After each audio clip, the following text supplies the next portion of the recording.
கல்யாணம் பண்ணிக்கிறாங்க. ஹஸ்பண்ட்க்கு இவங்க அதிகப்படியான பாசம் புடிக்காம போகுது. அப்படியும் இருக்கலாம். இல்லன்னா லைஃப்ல வந்து அவங்களோட ஹஸ்பண்ட்க்கு ஒரு எக்ஸ்ட்ரா மேரிட்டல் அஃபேர் வரலாம். ஏதோ ஒண்ணு. இவங்களுக்கும் அவங்களுக்கும் இருக்க இடைவெளி அதிகமாகும்போது, அவங்க வேற யார் கூடனா பழகுறாங்க, எக்ஸ்ட்ரா மேரிட்டல் அஃபேர் இருக்குன்னு தெரிஞ்சாலும் ரிஷபம் கால்ல விழுவாங்க. கால்ல விழுந்து, "நீ யார் கூட வேணா பழகு. ஆனா என்ன விட்டுறாத" அப்படிம்பாங்க.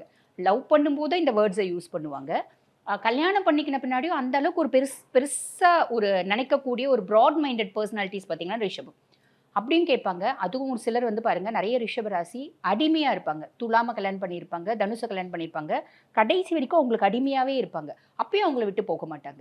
ஏன்னா, நான் உன் மேல வச்சிருக்க லவ் உண்ம. அப்படின்றதுக்காக அந்த லவ்க்காக கடைசி வரைக்கும் அவங்க வந்து பார்த்தீங்கன்னா, பணிஞ்சு பணிஞ்சு போவாங்க. ஆனா சுய ஜாதகத்துல இது ரிஷப ராசி, ரிஷப லக்னமா இருந்தா இப்படிதான். இதே வந்து கொஞ்சம் சுய ஜாதகத்துல வந்து பார்த்தீங்கன்னா, சனி உச்சமா இருக்காரு. இல்லன்னா வந்து பார்த்தீங்கன்னா, செவ்வாய் உச்சமா இருக்காரு. இப்படின்னும்போது உங்களோட கேரக்டர்ஸ்ல கொஞ்சம் மாற்றங்கள் இருக்குமே தவிர, பேசிக்கா ரிஷபம் அப்படின்னா இப்படி தான் இருப்பாங்க. மெஜாரிட்டி வின்ஸ் இல்லைங்களா? இப்படி தான் இருப்பாங்க.